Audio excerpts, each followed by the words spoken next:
Hello student, कैसे हैं आप सभी। आई होप आप सभी ठीक होंगे। तो स्टूडेंट्स, आज हम लोग पढ़ने जा रहे हैं फ्रेंच रिवॉल्यूशन 1789 टू 1799। पूरे 10 साल का यह पीरियड रहा, जिसकी शुरुआत 14 जुलाई 1789 बेस्टिल, जो कि एक फोर्ट्रेस प्रिजन था, इसको डिमोलिश करने के साथ हुई। स्टूडेंट्स, फ्रेंच रेवोल्यूशन के एंड में फ्रांस के अंदर हमें काफ़ी ज़्यादा पॉलिटिकल और सोशल चेंजेस देखने को मिले। मोनार्की यानी राजशाही एबोलिश कर दी गई, फ्रांस को रिपब्लिक बना दिया गया, जिसका एंड नेपोलियन के डिक्टेटरशिप के साथ हुआ। स्टूडेंट्स, इस रेवोल्यूशन का काफ़ी बड़ा इम्पैक्ट आज के मॉडर्न वर्ल्ड पे भी आया।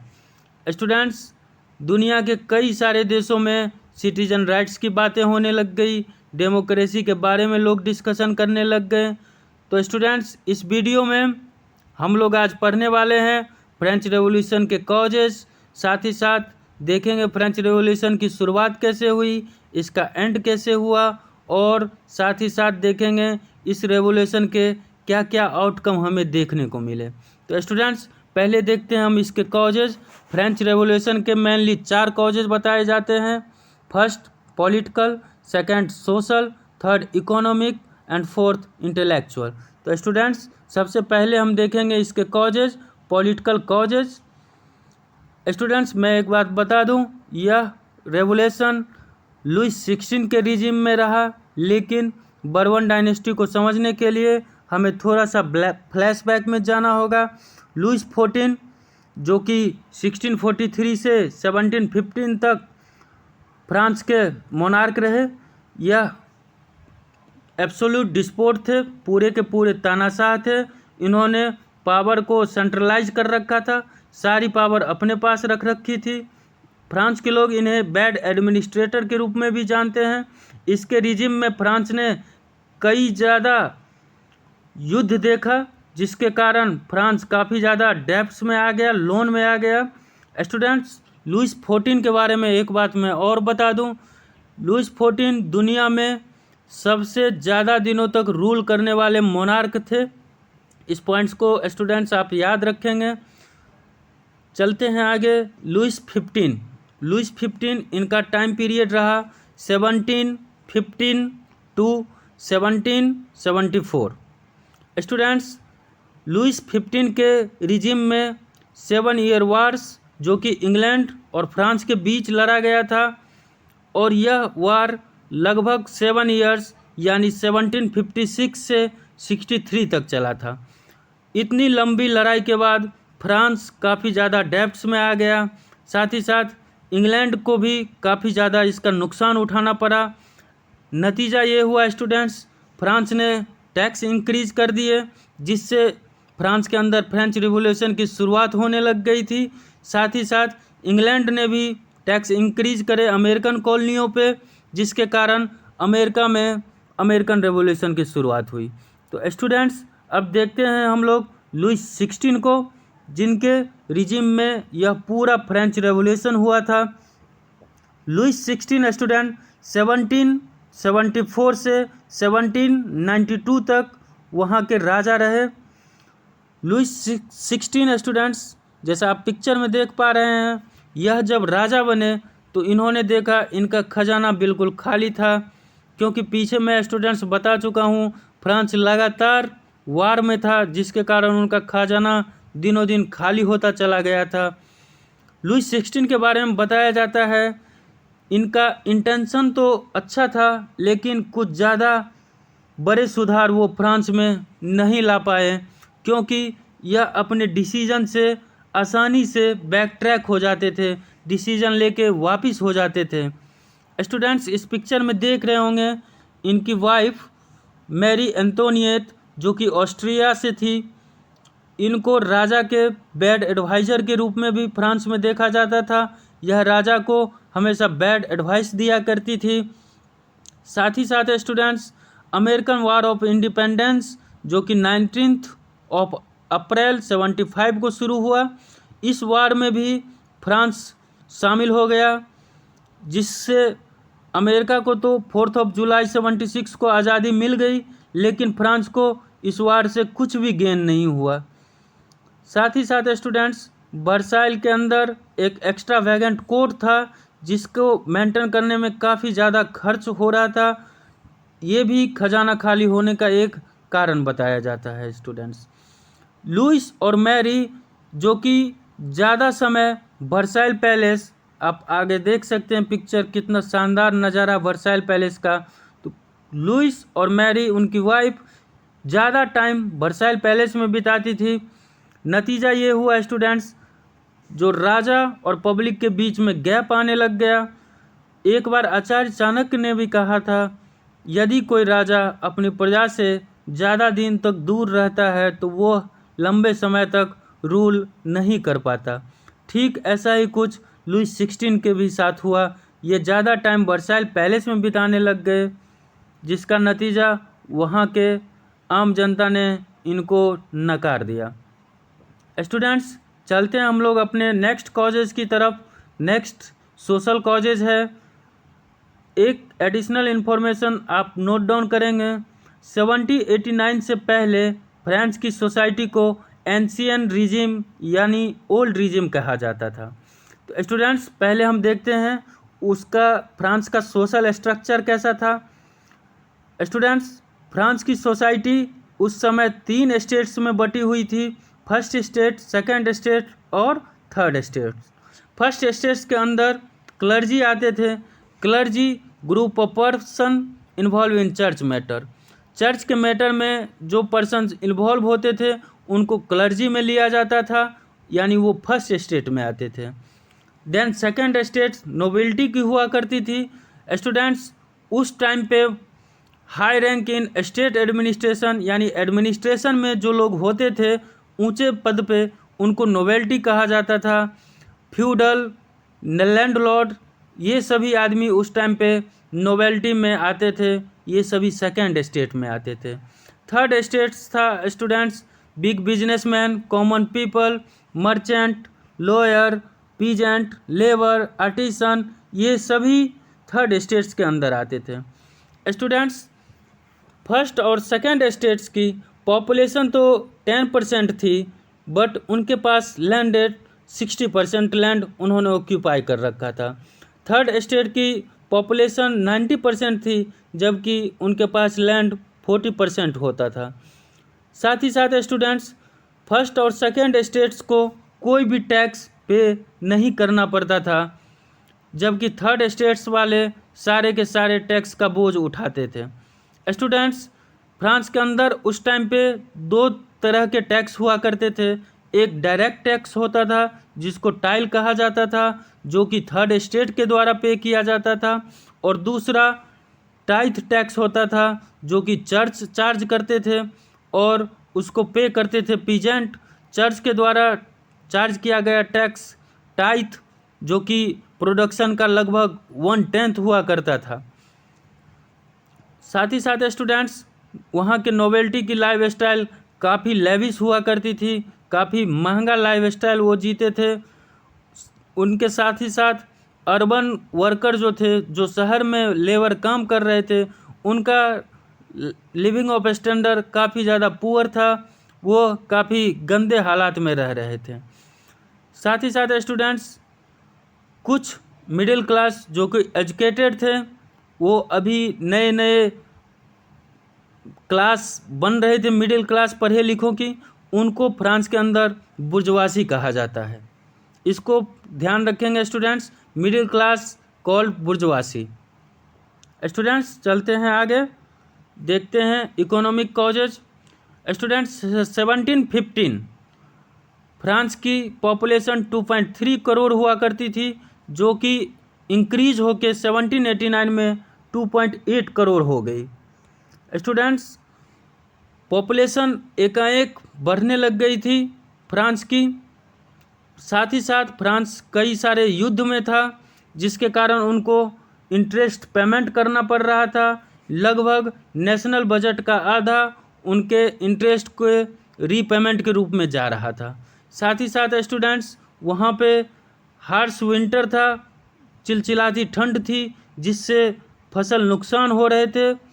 फेमाइन आ गया था स्टूडेंट, फूड प्राइस बढ़ने लग गए थे, ड्राउट सूखा आ गया था जिसके कारण हार्वेस्ट को नुकसान हो रहा था। साथ ही साथ स्टूडेंट्स फूड ग्रेन्स यानी खाने पीने की ब्रेड्स की कमी हो गई थी, बहुत ही ज़्यादा ख़राब कंडीशन हो गया था जिसके कारण पीजेंट और आम आदमी काफ़ी ज़्यादा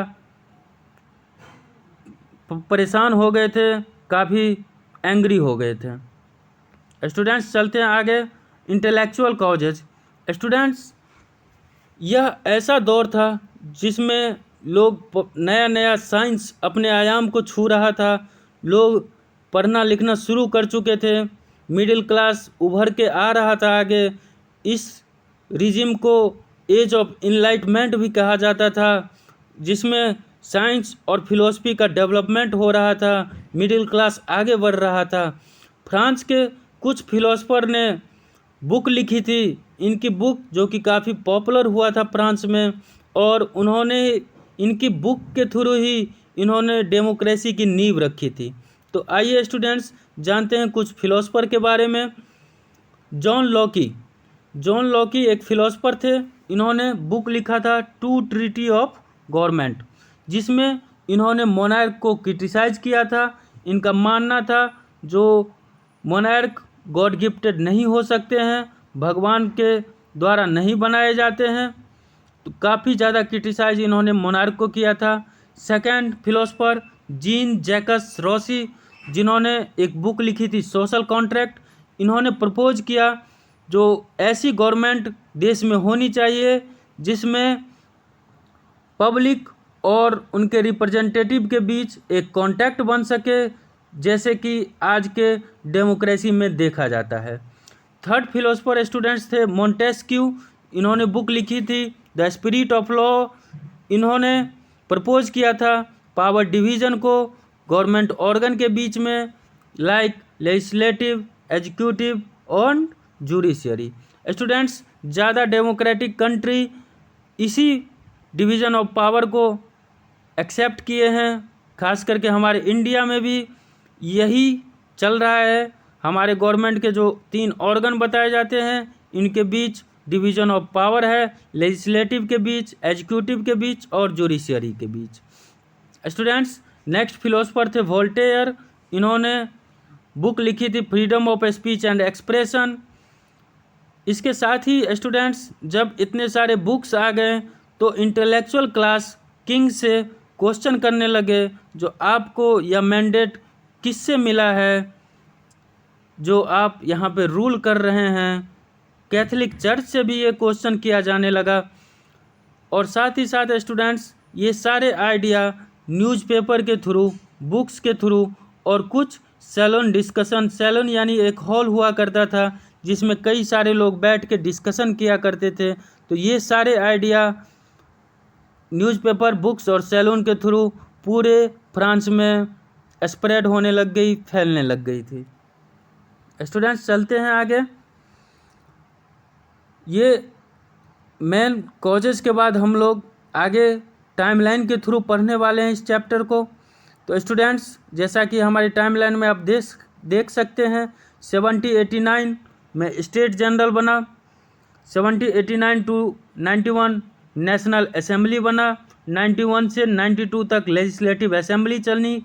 उसके बाद स्टूडेंट्स 92 से 95 national convention, rain of terror. Students इस पीरियड को ज़रूर हम लोग पढ़ेंगे, ध्यान से देखेंगे।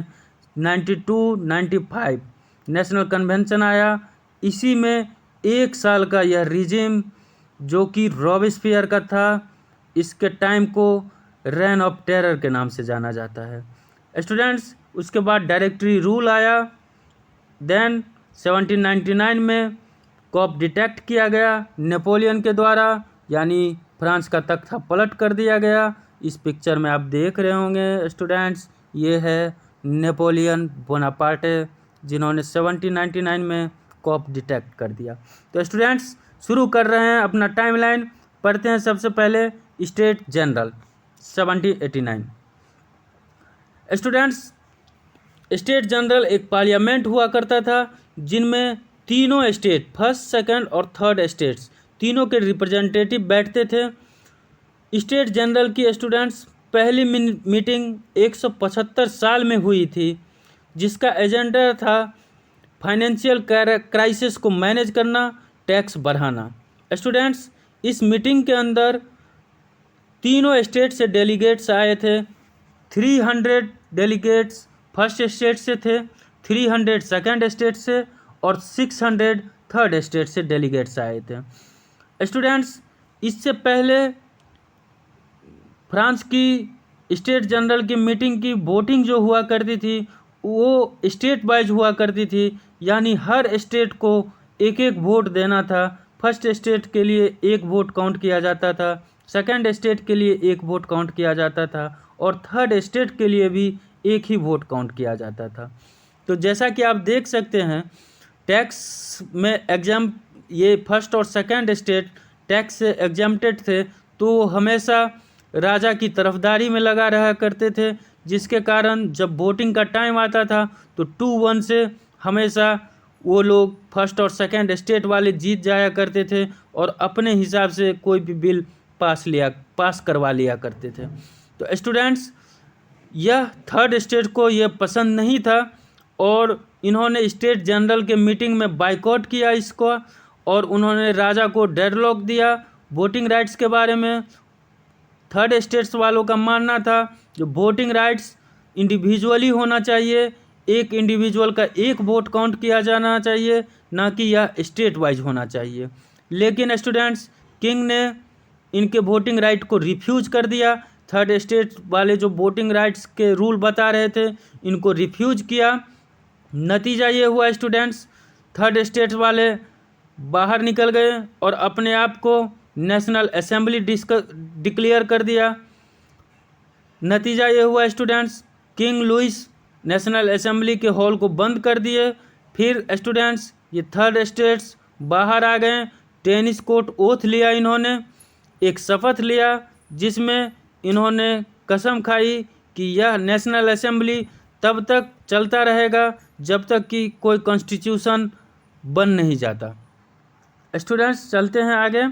जून 1789, इधर थर्ड स्टेट्स जो कि कॉन्स्टिट्यूशन को ड्राफ्ट करने में बिजी थे और उधर फ्रांस के पब्लिक जो कि काफ़ी ज़्यादा परेशान थे, उनके क्रॉप्स फेल्योर हो चुके थे, फेमाइन आ गया था, ड्रॉट्स आ गया था, बेकरी की दुकानों में लंबी लंबी भीड़ लगी थी ब्रेड के लिए, पूरे लोग परेशान थे, जिसके कारण पीजेंट्स और कॉमन पीपल अपने फ्यूडल लॉर्ड्स के अगेंस्ट रिवोल्ट करने लग गए। उन्होंने कई सारी ग्रैनरी यानी अनाज जिसमें रखा जाता था उसको लूट लिया। कई सारे लैंड रिकॉर्ड उन्होंने जला दिए। साथ ही साथ स्टूडेंट्स, पेरिस में कई जगह राइट्स होने लग गई असेंबली के सपोर्ट्स में और किंग के एक्शन के अगेंस्ट में। का लॉ एंड ऑर्डर को ब्रेक डाउन कर दिया गया, पूरी लॉ एंड ऑर्डर तहस नहस कर दी गई थी। लुइस बाद में ऑर्डर किए अपने सैनिकों को कि पेरिस में वो असेंबल हो और वर्साइल पैलेस के बाहर भी वो असेंबल हो जाएं। तो स्टूडेंट्स, चलते हैं आगे। 14 जुलाई 1789, इस पिक्चर में आप देख पा रहे होंगे, ये स्टूडेंट्स बेस्टिल का फोर्ट है। बेस्टिल का फोर्ट है स्टूडेंट्स। ये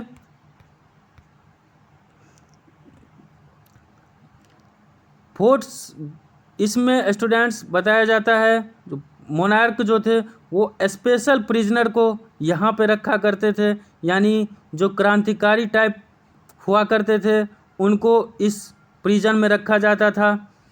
यह एक रॉयल ऑपरेशन यानी उनके स्टेटस सिंबल का प्रतीक था, जिसको 14 जुलाई 1789 में फ्रांस के पब्लिकों ने इस पे हमला कर दिया और इस पूरे प्रिजन को लूट लिया गया, तोड़ दिया गया।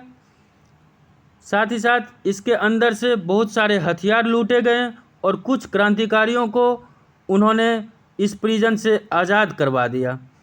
स्टूडेंट्स, इसको ध्यान रखेंगे, इसी के याद में आज भी फ्रांस में बेस्टिल डे सेलिब्रेशन मनाया जाता है 14 जुलाई को। नेशनल असेंबली स्टूडेंट्स बाद में कॉन्स्टिट्यूएंट असेंबली बना, जिसमें यह ऑर्डर किया गया था जो फ्यूडलिज्म यानी सामंतवादी सोच को ख़त्म किया जाए, टैक्स यूनिफॉर्म हो, टैक्स सभी के लिए हो, न कि फर्स्ट सिर्फ थर्ड स्टेट के लिए। मैनी नोवेल्स के बीच में आतंक का समय आ गया था, जिसके कारण नोवेल्स अपने देश छोड़ के पड़ोस के देशों में भाग रहे थे। यूरोप के अन्य कई सारे देशों में ये लोग माइग्रेट कर रहे थे। क्लर्जी को रिड्यूस किया गया, लगभग 1/3 क्लर्जी रिड्यूस कर दिए गए, जिसके कारण वहाँ के पोप काफ़ी ज़्यादा गुस्से में आ गए। फाइनली लुई 16 नेशनल असेंबली को एक्सेप्ट किए और कॉन्स्टिट्यूशन को साइन किए। स्टूडेंट्स, देखते हैं किस तरह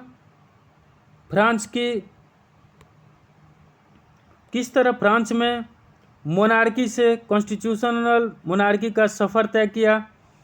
स्टूडेंट्स, देखते हैं constitutional monarchy. Statement of intent for constitution. Students, जैसा कि मैं बता चुका हूँ, फ्रांस के लोगों ने, थर्ड स्टेट्स वालों ने टेनिस कोर्ट ओथ में ही ले रखा था जो हमें एक अच्छा कॉन्स्टिट्यूशन डिज़ाइन करना है जिसका इनलाइटमेंट का आइडिया होगा। इसके साथ ही मोनार्क की पावर इसमें लिमिट कर दी जाएगी। इसके अंदर ह्यूमन और सिविल राइट्स की बातें हुई थी, लिबर्टी, प्रॉपर्टी और सिक्योरिटी की बातें हुई थी। The concept of liberty, equality and fraternity were enshrined in this declaration.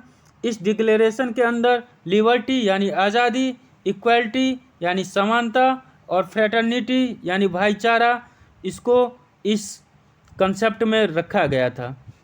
Students, US का एक बिल है सिटीजन राइट्स, वो भी यहीं से लिया गया था।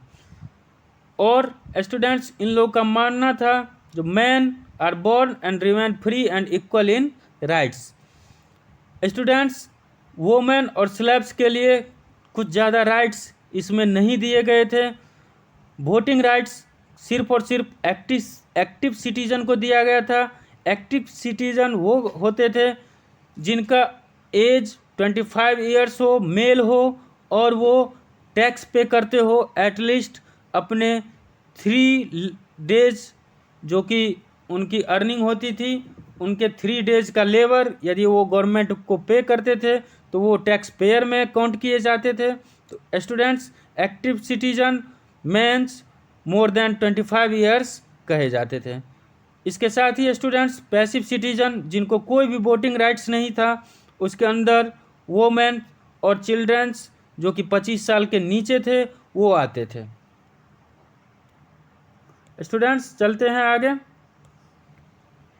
Women march on Versailles. Students, जैसा कि मैं पहले ही बता चुका हूँ, ब्रेड्स के लिए वहाँ पे लाइन लगने लग गए थे, जिसमें लाइन लगाना पड़ रहा था वहाँ की औरतों को, जिसके कारण वो लोग कुछ ज़्यादा परेशान थे।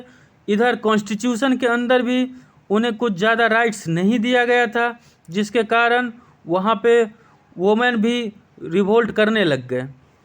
स्टूडेंट, अक्टूबर 1789 जब फूड की शॉर्टेज हुई, काफ़ी ज़्यादा इकोनॉमिक कंडीशन ख़राब हो गए थे, साथ ही साथ फ्रांस के अंदर एक र्यूमर फैल गई जो वर्साइल पैलेस जिसमें लगातार पार्टियां हो रही है, जबकि यहाँ फ्रांस के अंदर आम आदमी जो कि एक ब्रेड्स के लिए स्ट्रगल कर रहे हैं, उधर वर्साइल के अंदर पार्टियां मनाई जा रही है।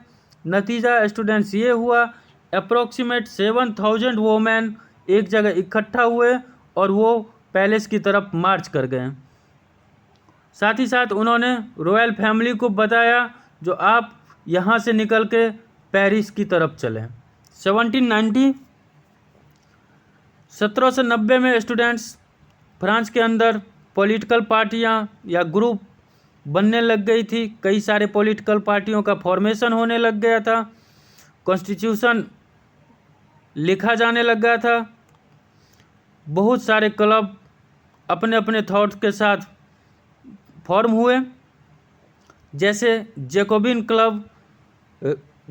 क्लब्स के अंदर रेडिकल रिवोल्यूशनरी आते थे, वहीं पे जीरोडिन्स क्लब्स था जिसमें लिबरल सोसाइटी ऑफ रिवोल्यूशनरी आते थे, और उसके साथ साथ कुछ रिपब्लिकन वोमेन आते थे। स्टूडेंट्स, जैकोबिन क्लब के बारे में देखते हैं। यह Jacobian clubs mainly poor classes का क्लब था, पार्टी था। इसके अंदर आर्टिसन लेबर मुख्य रूप से आते थे। इनका मानना था जो जितने भी पावर हैं वो सारे मिडिल क्लास ने ले रखे हैं और वेल्दी ट्रेडर्स के पास चले गए हैं। इनके लीडर्स का नाम था, स्टूडेंट्स, जैकोबिन क्लब्स के लीडर का नाम था मैक्सिमिलियन डे रॉबेस्पियर। पिक्चर में स्टूडेंट्स आप देख सकते हैं, ये हैं मैक्सिमिलियन डे रॉबेस्पियर। इनके कारनामे हम लोग स्टूडेंट्स आगे पढ़ने वाले हैं रेन ऑफ टेरर में। स्टूडेंट्स, उस टाइम का जो एक सिंबल हुआ करता था सेंस क्लूटो बिलो नी पेंट। स्टूडेंट्स, इस छोटे वाले पिक्चर में आप देख सकते हैं, यह पेंट आपको सेंस क्लूटो कहलाता है। स्टूडेंट्स, कुछ सिंबल को आप याद रखेंगे, जैसा कि आप देख सकते हैं स्टूडेंट्स, यह एक जंजीर है, यह सिंबल है दास स्लेवरी के एंड का, दास के आज़ादी का, लोगों के आज़ादी का। साथ ही साथ स्टूडेंट्स यह देख सकते हैं आप, सेकंड ये शो कर रहा है यूनिटी को, बंडल है, ये लकड़ी का बंडल है जिसमें दिखाया जाता है यूनिटी को। स्टूडेंट्स, इस ट्रायंगल को देख रहे होंगे, इससे एक लाइट इमर्ज हो रही है, यह इनलाइटमेंट को शो कर रहा है। साथ ही साथ स्टूडेंट्स, ये जो पिक्चर में आप देख पा रहे हैं, यह सिंबल है रॉयल पावर का सिंबल है ये। इसके साथ ही स्टूडेंट्स देख रहे होंगे, एक सांप है जिसने अपनी पूंछ को मुंह में ले रखा है, यह शो कर रहा है इक्वलिटी को। स्टूडेंट्स, चलते हैं आगे। 1791 सितंबर से पहले किंग लुइस, जो कि ऑस्ट्रिया जाना चाह रहे थे फ्रांस से भाग के, जहाँ से रिपब्लिक की शुरुआत हो गई, रिपब्लिक की डिमांड होने लग गई फ्रांस में, स्पेशली जैकोबिन क्लब्स ने रिपब्लिक की डिमांड करने लग गए। The constituent assembly students constitutional monarchy के फेवर में था। कॉन्स्टिट्यूशनल मोनार्की, जैसा कि अभी भी स्टूडेंट्स आप देख सकते हैं, ग्रेट ब्रिटेन के अंदर कॉन्स्टिट्यूशनल मोनार्की ही अभी भी चल रहा है। तो स्टूडेंट्स, वैसा ही वहाँ के नेशनल असेंबली में भी किया गया। नेशनल असेंबली ने कॉन्स्टिट्यूशनल मोनार्की को प्रपोज किया। साथ ही साथ स्टूडेंट्स पब्लिक प्रोटेस्ट करने लग गए, जिसके साथ ही नेशनल गार्ड्स को भेज दिया गया, जिसमें कई सारे प्रोटेस्टर मारे गए। स्टूडेंट्स, ये ध्यान रखेंगे, नेशनल गार्ड्स की स्थापना 1789 में की गई थी। स्टूडेंट्स, उसके बाद आया लेजिस्लेटिव असेंबली, जिसका टाइम पीरियड रहा 1791 से 1792। स्टूडेंट्स, सितंबर 1791 में एक नया कॉन्स्टिट्यूशन बन के तैयार हुआ, नया कॉन्स्टिट्यूशन फ्रांस के अंदर आया, जिसमें किंग को हेड ऑफ स्टेट नियुक्त किया गया। लेकिन स्टूडेंट्स, सिस्टम जो था 1 साल के अंदर ही फेल हो गया, क्योंकि फ्रांस के अंदर अलग अलग पार्टियां, अलग अलग ग्रुप्स अपने अलग अलग डिमांड्स करने लग गई थी। साथ ही साथ स्टूडेंट्स, जब इनका मोनार्क यानी लुइस 16 का पावर रिड्यूस हो गया, तो उन्होंने सेक्रेटली दूसरे देशों, अन्य देशों के किंग से हेल्प के लिए रिक्वेस्ट करने लग गए और कोशिश में लग गए, जो नेबरिंग कंट्री के जो किंग थे वो इनको सपोर्ट करें, वो इनको हेल्प करें। साथ ही साथ स्टूडेंट्स, नेबरिंग मोनार्क जो थे, फ्रांस के आसपास के जो राजा थे, उनमें भी डर फैल गया इस एनार्की को लेके, इस रेवोल्यूशनरी को लेके, ताकि वो देख रहे थे फ्रांस के अंदर काफ़ी ज़्यादा रिवोल्ट होने लग गए थे। तो नेबरिंग मोनार्क का मानना था जो कहीं हमारे भी कंट्री में या हमारे राज्य में यह रिवॉल्यूशन शुरू न हो जाए। इसके साथ ही ऑस्ट्रिया और पर्सिया जो कि मोनार्क को सपोर्ट करते थे वो सीधा सीधी सपोर्ट कर दिए। ऑस्ट्रिया और पर्सिया ने फ्रांस को सीधा सपोर्ट किया और वो मोनार्क के फेवर में सपोर्ट किया था, जिसका नतीजा ये हुआ स्टूडेंट्स, फ्रांस ने ऑस्ट्रिया और पर्सिया पे अप्रैल 1792 को अटैक कर दिया। 1792 किंग्स और उसके फैमिली पे रेडिकल लोगों के द्वारा अटैक कर दिया गया पेरिस में। मोनार्क सस्पेंड कर दिया गया। किंग जो कि पर्सिया और ऑस्ट्रिया से हेल्प चाहते थे, ये बात सारे लोगों को पता लग गई, जिसके कारण मोनार्क को सस्पेंड कर दिया गया। लेजिस्लेटिव असेंबली इसके साथ ही खुद ही सस्पेंड हो गया, क्योंकि लेजिस्लेटिव असेंबली के अंदर कॉन्स्टिट्यूशनल मोनार्क का प्रोविज़न किया गया था। रिपब्लिकन कॉन्स्टिट्यूशन, एक रिपब्लिकन कॉन्स्टिट्यूशन बनाया गया और इसके साथ ही साथ फ्रांस के अंदर इलेक्शन अनाउंस कर दी गई। किंग 16 को ट्रायल्स में रखा गया और जनवरी 1793 को उनको डेथ पेनल्टी दे दी गई। ब्रिटिश, डच और स्पेन वो सभी जितने भी कंट्री थे ऑस्ट्रिया और पर्सिया को ज्वाइन किए और एक कोएलिशन बनाई, जिसमें ये पांचों देश मिलके एक साथ एक प्लेटफॉर्म पे आके फ्रांस के साथ लड़ाई में शामिल हो गए। क्योंकि लुई 16 के एग्जीक्यूशन का इन लोग के पे ज़्यादा इफेक्ट आया था। ये लोग सोच रहे थे कहीं इनके स्टेट्स में भी ऐसा ही कुछ नज़ारा देखने को ना मिले, इसलिए वो रिवॉल्यूशन को दबाना चाह रहे थे। तो स्टूडेंट्स, ब्रिटिश, डच और स्पेन के आते ही ऑस्ट्रिया, पर्सिया ये सभी देशों ने मिलके वार ऑफ फर्स्ट कोएलिशन की शुरुआत कर दी।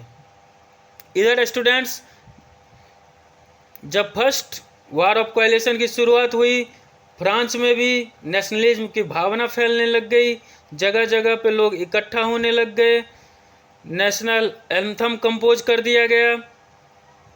स्टूडेंट्स, पहले देखते हैं गिलोटिन को, बहुत ही अच्छा टॉपिक है। स्टूडेंट्स, पहले फांसी दी जाती थी जिसमें लोगों को काफ़ी ज़्यादा तकलीफ़ होता था। इसको देखते हुए डॉक्टर गिलोटिन ने एक इंस्ट्रूमेंट तैयार किया जिसमें लोगों को आसानी से एग्जीक्यूट किया जा सके। इस पिक्चर में स्टूडेंट्स आप देख पा रहे होंगे, यह एक गिलोटिन का पिक्चर है स्टूडेंट्स। इसके ऊपर आप देख सकते हैं एक ब्लेड होती है, इसके नीचे स्टूडेंट्स ह्यूमन को रखा जाता था और इस आदमी को आप देख रहे होंगे, ये एक जल्लाद के रूप में काम करते थे। जब ये रस्सी को ढील देते थे यानी छोड़ते थे तो ये पूरी ब्लेड नीचे आ जाती थी, जिससे उस ह्यूमन का काम तमाम हो जाया करता था। तो स्टूडेंट्स, ये था गिलोटिन, जिसको इन्वेंट किया था डॉक्टर गिलोटिन ने। स्टूडेंट्स, इसके साथ ही फ्रांस के अंदर मैं बताया था आपको, वहाँ पे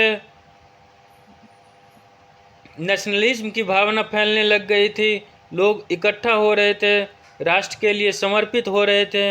नेशनल एंथम जो कि लॉ मर्साइल कंपोज कर दिया गया। लॉ मर्साइल लिखने वाले थे क्लाउडे डे लेस्ले।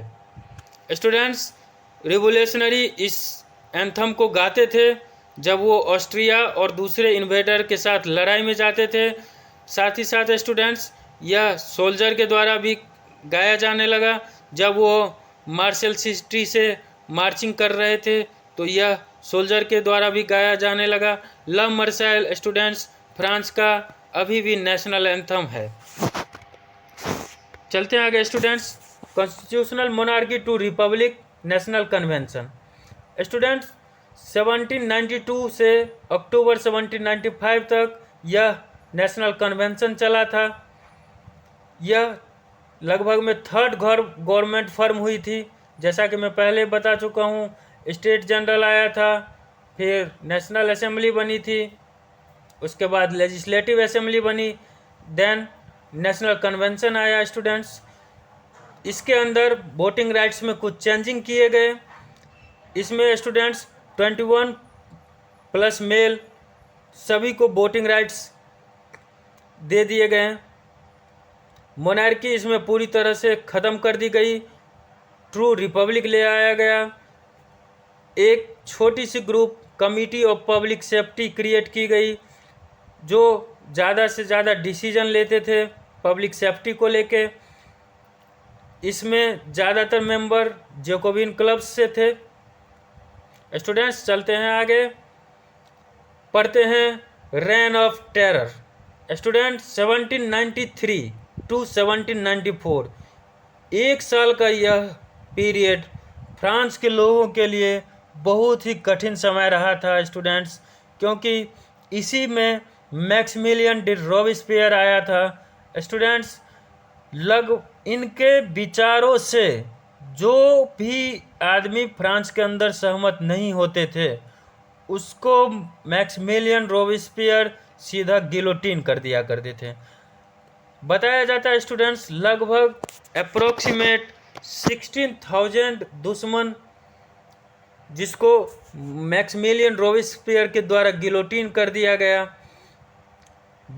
वहाँ की क्वीन लुई 16 की वाइफ मैरी को भी गिलोटिन कर दिया गया था। स्टूडेंट्स रॉबेस्पियर के रिजिम में स्टूडेंट्स काफ़ी ज़्यादा चर्च को डिस्ट्रॉय कर दिया गया, बर्बाद कर दिया गया, काफ़ी ज़्यादा चर्च बंद करवा दिए गए। स्टूडेंट्स इनके रिजिम में स्लेवरी यानी दास प्रथा को एबोलिश कर दिया गया, ख़त्म कर दिया गया, जो कि बाद में फिर से नेपोलियन के द्वारा लाया गया। स्टूडेंट्स मैक्सिमिलियन रॉबेस्पियर ने एक नई कैलेंडर भी बना दी, जिसमें 100 मिनट 100 मिनट्स का एक आवर्स हुआ करता था, 10 आवर्स का एक दिन हुआ करता था, और स्टूडेंट्स 10 डेज का एक वीक हुआ करता था। स्टूडेंट्स फ्रांस के अंदर फूड शॉर्टेज हमेशा से चले आ रहे थे, और इस टाइम तो 5 कंट्री कोएलिशन में जो भी कंट्री थी उनके साथ फ्रांस अकेले युद्ध कर रहा था। लेकिन स्टूडेंट्स उस युद्ध में सबसे बड़ा हीरो बन के आया था नेपोलियन बोनापार्टे। स्टूडेंट्स फ्रांस में जगह जगह फूड शॉर्टेज होने लग गई। साथ ही साथ मैक्सिमिलियन रॉबेस्पियर ने फार्मर्स को ये बताया जो वो शहर में आके अपने फूड्स बेचे, और वो भी जो भी गवर्नमेंट के द्वारा फिक्स किए गए प्राइस हैं उस प्राइस पे उनको अपने फूड सेल करने होंगे। तो स्टूडेंट्स ज़्यादातर फूड्स जो कि फ्रांस के आर्मी युद्ध में थे उनके यहाँ भेज दिया जाता था।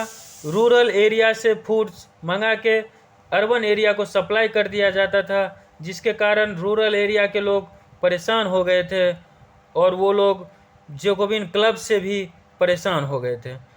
नतीजा स्टूडेंट्स ये हुआ, जो जैकोबिन क्लब्स को भी लास्ट में कि एक कोर्ट के द्वारा बैन कर दिया गया, और रॉबेस्पियर को एक कोर्ट के द्वारा ही गिलोटिन कर दिया गया, फांसी की सज़ा सुना दी गई। स्टूडेंट्स चलते हैं आगे।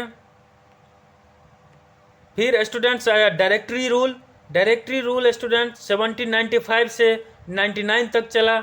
यह भी एक नया कॉन्स्टिट्यूशन था जो कि 1795 में लाया गया, जब स्टूडेंट्स फ्रांस के लोगों ने देखा जो रिपब्लिक आने के बाद भी यहाँ पे डिक्टेटरशिप आ गई है, इसीलिए उन्होंने कॉन्स्टिट्यूशन को एक बार फिर से अमेंड किया और एक नया कॉन्स्टिट्यूशन बनाया 1795 में, जिसमें मिडिल क्लास को ज़्यादा कंट्रोल दे दिया गया, जिसके अंदर जीरोडिन्स क्लब्स के लोग ज़्यादा शामिल थे। इसमें भी स्टूडेंट्स वोटिंग राइट्स के अंदर चेंजेस किए गए। जिसके पास प्रॉपर्टी नहीं थी उनको वोट नहीं देने दिया जाता था। बाइकैमरल लेजिस्लेचर इसमें बनाया गया, यानी 2 हाउस का लेजिस्लेचर बनाया गया। एक एग्जीक्यूटिव बॉडी एस्टेब्लिश कर दी गई जिसमें 5 डायरेक्टर हुआ करते थे, जो कि मेनली डिक्टेटरशिप को, इनका काम था डिक्टेटरशिप को नहीं चलने देना, ताकि रॉबेस्पियर जैसा कोई दूसरा डिक्टेटर ना आ जाए। इसीलिए इनके ऊपर एक एग्जीक्यूटिव बॉडी 5 डायरेक्टर की बिठा दी गई थी। लेकिन स्टूडेंट्स, लेजिस्लेचर और इस एग्जीक्यूटिव बॉडी के बीच में काफ़ी ज़्यादा वाद विवाद होने लग गए थे, जिसका फ़ायदा उठाया नेपोलियन बोनापार्टे ने। उन्होंने फ्रांस को इटली और ऑस्ट्रिया से विक्ट्री दिलाई, और पूरे फ्रांस के अंदर नेपोलियन बोनापार्टे एक नेशनल हीरो के रूप में आ चुके थे। जब वो फ्रांस में आए तो इन्होंने देखा यहाँ पे डायरेक्टरी रूल सेटअप हो चुका था, लेकिन उसके अंदर भी काफ़ी ज़्यादा विवाद हो रहे थे डायरेक्टरों के बीच में और लेजिस्लेचर के बीच में। इसका फ़ायदा उठाया नेपोलियन बोनापार्टे ने। इन्होंने एक नया रूल बना दिया, कॉन्सुलेट रूल। 1799 से 1804 तक चला ये नेपोलियन बोनापार्टे। स्टूडेंट्स, आप देख सकते हैं इस पिक्चर में, ये युद्ध के मैदान से लिया है मैंने पिक्चर। इसमें ये जो आदमी दिख रहा है स्टूडेंट्स, यह अभी तक 1799 आते आते फ्रांस ही नहीं पूरी दुनिया का हीरो बन चुका था। स्टूडेंट्स, इन्होंने ये फ्रांस में आके वहाँ पे कॉप डिटेक्ट कर दिए, यानी डायरेक्टरी रूल ख़त्म कर दी और कॉन्सुलेट रूल इंट्रोड्यूस किया। कुछ ही दिनों बाद स्टूडेंट्स 1804 में नेपोलियन ने अपने आप को डिक्लेयर किया वहाँ का एम्पेरर, यानी फ्रांस का एम्पेरर नेपोलियन ने अपने आप को डिक्लेयर कर दिया 1804। कुछ चर्च जो कि रॉबेस्पियर के टाइम पे तोड़े गए थे, बंद किए गए थे, उसको फिर से रीस्टोर कर दिया गया नेपोलियन के द्वारा। प्रोटेक्शन लॉ लाया गया, प्राइवेट प्रॉपर्टी के प्रोटेक्शन के लिए लॉ लाया गया।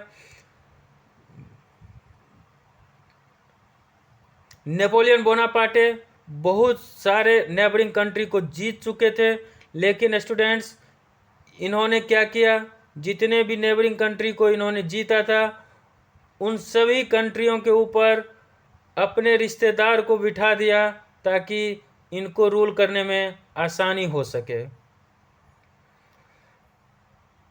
Finally students, battle of Waterloo जो कि 1815 में लड़ी गई थी, वहाँ पे ब्रिटिशर्स ने इनको पकड़ लिया, कैद कर लिया, और remote island saint Helena, Atlantic ocean, जिसको इंडिया के अंदर हम लोग काला पानी की सज़ा बोलते हैं, वहाँ अटलांटिक ओशियन इनको भेज दिया गया। कुछ ही समय बाद यानी 1821 में वहाँ पे इनकी मृत्यु हो गई।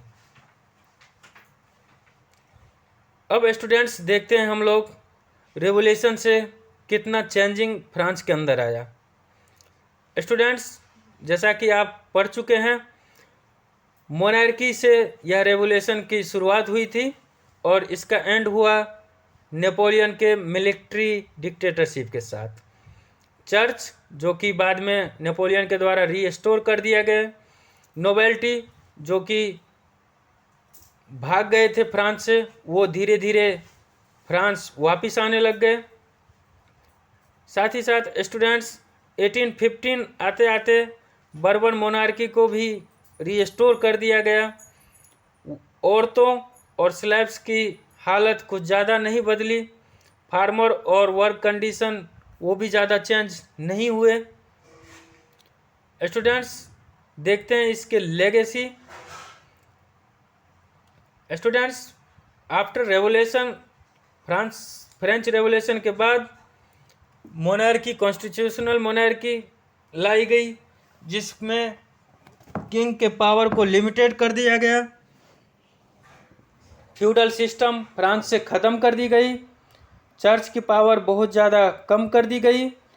रिलीजियस टॉलरेंस आया। पावर्स जो कि नोबेल्टी के पास पहले हुआ करते थे वो सारे ट्रांसफ़र करके मिडिल क्लास यानी बुर्जवासी को दे दिए गए। लॉ जो कि इक्वली सभी के लिए इक्वल लॉ, लिबर्टी, इक्वलिटी और फ्रेटर्निटी का आइडिया आया था फ्रेंच रेवोल्यूशन से। लोगों के मूवमेंट की शुरुआत हुई थी, रिवोल्ट देखने को मिले थे, ह्यूमैनिटेरियन मूवमेंट देखने को मिले थे। पूरे यूरोप के अंदर नेशनलिज्म फैल गया था। साथ ही साथ स्टूडेंट्स, वोमेन को तो वैसे वोटिंग राइट्स फ्रांस के अंदर नहीं मिल पाया, लेकिन वोमेन के एजुकेशन में काफ़ी सुधार हुआ। राइट टू एजुकेशन इनको मिला, चॉइस ऑफ मैरिज मिला, यानी वहाँ की लड़कियाँ अब अपनी मर्जी से शादी कर सकती थी, अपनी मर्जी से बिजनेस स्टार्ट कर सकते थे। स्टूडेंट्स, ये था फ्रेंच रेवोल्यूशन का लेगेसी। आज का स्टूडेंट्स यह चैप्टर मैं यहीं पे समाप्त करता हूँ।